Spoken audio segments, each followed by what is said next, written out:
So, for those of you who don't know who the Gypsy Crusader is, um, his name is Paul Miller. And he has, I guess, a rather tragic backstory. So the narrative that's going on, which bothers me a little bit, is that when it comes to this guy, the mainstream narrative that's being pushed is kind of, maybe not outwardly but subtextually, that this was a person that like supported BLM. And then he was assaulted by like Antifa at like a BLM rally. And then he went really far. He got doxxed. He got like, I think, bricks thrown through his house. His parents or his family was threatened. It's a terrible story. And what ended up happening was it ended up radicalizing him in a way where, now he's the meme. He dresses up as the Joker, and he goes on Omegle, and he makes incredibly bigoted and inappropriate jokes to the point where like they're towards individuals. I've seen some messed up stuff. I'm not going to show it here. I don't find it appropriate. Personally, it's not really that funny to me. I know a lot of you guys might think it's funny, but I'm not a particular fan because it just gets like crude. I can enjoy like an insensitive joke, aimed at like anybody, as long as it's like generally lighthearted. I happen to make them myself. It's actually how I like developed my platform. But there's a fine line between being insensitive and fun and being like legitimately outright racist and bigoted. Now, here's the thing. Because we're going to go over like the story in a second. But what I kind of want to bring up is that this is an interesting situation to come up with, right? Because there are people on both sides. There are people who are saying, oh, it's completely unjustifiable. His rhetoric is unjustifiable. Just because he had like these things happen to him in the past doesn't mean that it's an excuse. And then other people are like, no, he's totally justified in his racism. The irony here is that the people that feel that he's purely justified in his actions are the same people who would deny things like systemic racism. I know that seems bizarre for me to bring up, and I'm going to explain, right? So when it comes down to it, basically a thing happened to Paul Miller that turned him into like a racist. And that is very similar to things that happen to BIPOC individuals, especially things in the system that are created, even if they are in the past, to oppress people, BIPOC people, and then they have a hatred towards the system as well as white people. We're talking about somewhat justifiable racism, but my perspective stays the same. I can understand the origins of an individual's hatred, but that does not justify the hatred or the perpetuation of the hatred. And we need to maintain that, because it's still not it's not appropriate what's going on with him.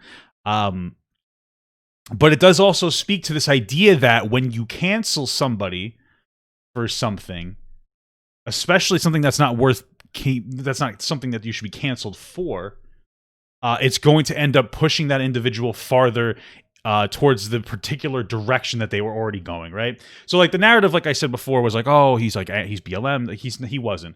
I'm going to show you like basically Paul Miller beforehand. He was always a bit kooky, a bit of like a MAGA, conspiracy theorist type individual, which is fine. Listen, I mean, like, I'm not a particular fan of conspiracy theorists, but fine. He wasn't harmful, it seemed. This was, by the way, the idea of a journalism that the narrative says, like, oh, he was just trying to be a journalist. You use that word a little loosely, because he wasn't exactly trying to be much of a journalist. So let's kind of play through this, and this gives you an idea of who he was before, the transition, before, he was targeted for canceling. So you get an idea of what he was, before. Sorry, guys, I have to do this. CNN is fake news. They engaged in propaganda for 2 years against the American people. They need to be shut down. This place is a joke, and I'm here to tell you that you owe the American people an apology. I'm sorry, officer. I will leave. I will leave right now. I'll leave right now, officer. There's no problem. I don't want any trouble. I just had to say that. So you kind of see where we're already going. You said your piece. Thank you. Thank you, officer. I think that's rather telling. CNN is fake news. You guys spread propaganda for 2 years against the president. You owe 63 million Americans an apology. And it's pretty much just that for like the next 2 minutes, right? So that I wanted to bring that up because, again, there are people on the right who are trying to say, look, when people try to help BLM, they end up getting attacked and assaulted, and that's why you have to hate BLM, which is a bullshit narrative for two reasons, right? The first reason is this. obviously, because he's a bit, again, like I think a lot of people, we could sit here and be like, yeah, listen, CNN is kind of bullshit. We could absolutely say like there was a narrative against Trump that was far more intense than it should have been. And the problem is that when, it's like almost the boy who cried wolf. I mean, like you would shit on Trump for literally everything, and then people stopped caring about when Trump did bad things. But like this, obviously, this performance, you must really believe that like CNN is like incredibly fake news, right? Like you have to be able to differentiate entertainment news, which all platforms do, especially CNN and Fox is like the two worst, and like actual news, right? But it kind of brings up like another point I don't think people brought up or people quite understand about this whole situation. And it's that when you listen to the story, which we're going to listen to, it wasn't BLM that attacked him. It was Antifa. And I always maintain this idea that like Antifa is just a bunch of spoiled college kids, usually white, running around as performative activists, inciting riots and violence when it comes to like BLM. Like, I think without Antifa, BLM would be substantially more palatable because you wouldn't have a bunch of white kids going around causing violence. Honestly, that's what I mean. So let's get into like his story because Antifa is not BLM. And Antifa is a bunch of stupid kids with no real narrative other than like we don't like like who likes fascism? Nobody. They're just a bunch of dumb kids going around causing violence, and then it ends up having a negative impact on BLM, which is like a real movement that's trying to specifically in the realm of BLM is specifically about the interactions between police officers and black people in the United States, right? And Antifa doesn't help that. So let's watch this survivor of Antifa attack in New York City speaks on OAN. This happened 2 years ago, so it's been quite a trail here from I guess what you would consider his brand of journalism and where we are now. So let's listen to this. Police in New York are investigating a recent Antifa attack on Republicans as a hate crime and hope to prosecute those involved in the planned violence. One America's Christopher Carter spoke with a survivor of an attack and has more from New York. I'm here with Paul Miller, who was at the Metropolitan Republican Club the evening that Antifa disrupted the speech by Gavin McInnes and the Proud Boys. Now, Paul, thank you so much for joining One American News. Thank you so much for having me. You have a very unique story about what happened that night. Tell us about when you first went down to the club that night, what you saw. It was just a crowd of about maybe 70, 80 Antifa members screaming and chanting and wild like animals out front of the Republican Club. These protesters, did they have weapons on them? I think they did because they had the signs that they were chanting with, and the signs had like these big wood, like the sign was on itself. It was like this big wood piece. It's dangerous. Like a 2x4 with something in it or something like that? Yes, and then they had the sign on the top. You could have anything in there, a nail or something, you don't know. We know this was a popular event for conservatives. Gavin McInnes, the founder of the Proud Boys, was speaking. He draws a lot of controversy across the nation when he speaks. You went to the event and couldn't get in. You were turned away. What happened then? I was turned away from the event, and they sold out. So me and a friend, we was walking down the street and coming up 84th Street when we saw Antifa coming towards us. And as they were coming towards us, I knew they were after us. I handed my phone to my friend. I told her to run. She said, "What about you?" I said, "Don't worry about me. You run." And she took off running down the street. 5 of them started to engage us. They tried to grab her. I grabbed her, pulled them back into the fight. I'm fighting with them. As I was fighting with them, I dropped my bag. Yeah, it seemed like this was a Proud Boys event. And just for context, I'm just going to say, Proud Boys aren't good people. I know we like to pretend they are. I know there's something going around TikTok right now, though, where you see... Yeah, so you see this like whole thing. There's this whole thing going on. As you specifically, I've been seeing it on TikTok, where and I just want to do this in like because we're talking about the Proud Boys, so it's something that needs to be talked about. The Proud Boys are a bigoted organization. If I had to choose between Antifa and Proud Boys, I would certainly choose to be part of Antifa. And then this is the kind of stuff that the Proud Boys wear. My understanding is this is 6 million wasn't enough, so I don't think that needs to be explained any further. Let's just be honest. So it seems like this Antifa was reactionary. I misspoke earlier to the Proud Boys. I don't know specifically what the event was, but like, yeah, we're not in defense of the Proud Boys here.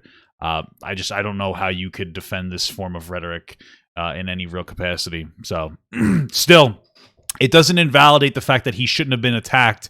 I very highly doubt he engaged in violence. I don't even know what the fuck he was doing there exactly. He said, I think he was, he wanted to be like a journalist there. That I believe is the reason why he was there, and they attacked him. There's something similar that happened in Portland, where there was another think it was a young Asian guy there as a journalist, and he was having bottles thrown at his head and assaulted. So, you know, yeah. And 5 more of them came. These are in black masks, in black clothes. They looked so scary, dangerous. Now, just so our viewers know, Paul, you have a background in self-defense, correct? Yes, I do. I studied and trained Muay Thai for 8 years. That's the only reason that I look like this, and I'm not all in a hospital someplace. So tell me about what happened when you were in this fight then. Who came to your assistance? Who helped you? As I ran away from them because there was too many, these 2 men who are heroes, Gavin and Jake, they literally, when other people would have walked away in the streets of New York, these 2 men sat there and helped me fight these guys. Gavin took one, Jake took one, and I took one. It was unbelievable. Something out of a movie. And then the police came and arrested them, correct? Yes. Thank God that the friend that I helped get away, she ran and got the cops, and the NYPD, God bless them, came in guns blazing, tackled them all to the ground. Then they got up. They started trying to assault the police officers. Yeah, it is important for context that we don't have... it's not like OAN was going to bring on... they weren't going to bring on like an Antifa member to contest what was being said here. We don't know the specifics. Screaming at the police officer, screaming at me, I'm a Nazi. It's crazy. And you're not a member of the Proud Boys or a member of the Republican Club. You just went as a spectator to see it. No, I'm not a member of the Proud Boys. I know them, but I'm not a member, and I'm not a member of the Republican Club there. It's a little suspicious. I'm not a member, but I know them. They're not so bad. A Republican committee, but not there, and I just went there to see. Paul Miller, you're very lucky. Thank you so much. You know what's so bad about this is that, like, okay, so the narrative, and this is something that I believe too until watching this, the narrative was that he was there as like a journalist. Why the fuck was he there? Who goes to like a Proud Boys rally as a spectator? I don't know. This is a little bit more suspicious here. This is a little more suspicious. After watching this, it seems more like this guy, and this is speculative, but it seems more like this guy is somebody who associates himself with the Proud Boys, and like he was pretty close to being like a far right bigot, like openly bigoted racist before this, because like he could have just easily said, "Hey, yeah, I was a journalist," but he didn't. He didn't say, "Hey, I was there for journalism." He says he was there as a spectator. I don't know why you would be there as a spectator. Much for telling One American News what happened. Thank you guys for having me, guys. I really appreciate it. Thank you for letting me tell my story. Want to see more videos like this? Did he go into more depth? If you guys want to send to me, you can. But yeah, that's the... Listen, overall, like I said before, like I had said before, you know, Paul Miller, I mean, it seems like he was pretty close to being a bit more radical. And the only reason that, like, he got pushed over the edge because he was attacked by Antifa. But it's so questionable why he was there in the first place. I know this goes more into depth. This seems to have been before he was doxxed and whatnot. Though, now that we, you know, doxxed and have his family threatened and whatnot. But, like, my point in this whole situation was to, like, contextualize, like, this guy isn't, like, a hero. Okay? Cancel culture is definitely wrong. You shouldn't be beating, assaulting, attacking, you know, trying to hurt somebody's family, threatening somebody's family, throwing bricks through people's windows at their house. You shouldn't be doing any of these terrible things because, yeah, they can have this reaction or they can have this effect where those things end up causing somebody to become more radical. But, like, by no means was, like, the narrative that people were pushing, and I don't know that he was pushing it, but the subtextual narrative that, like, oh, he was just a journalist that was there, and you know, he was attacked for no reason, kind of a thing. I don't know why he was at this Proud Boys rally as a spectator. And there's even this, like, whole subtextual argument that, like, he was a person who, like, supported BLM, blah, blah, blah. It's not true, right? So it's rather ridiculous. Thank you so much, guys, to all my Patreons, and a special shout out to my Papa XL Patreons. Without all you guys, I would just be some fat dude screaming into a microphone. So thank you so much, guys. Mwah, I love you all. I want Papa Gut to pee on my face, but just as a friend. There's nothing weird about that. I want him to pee on my face,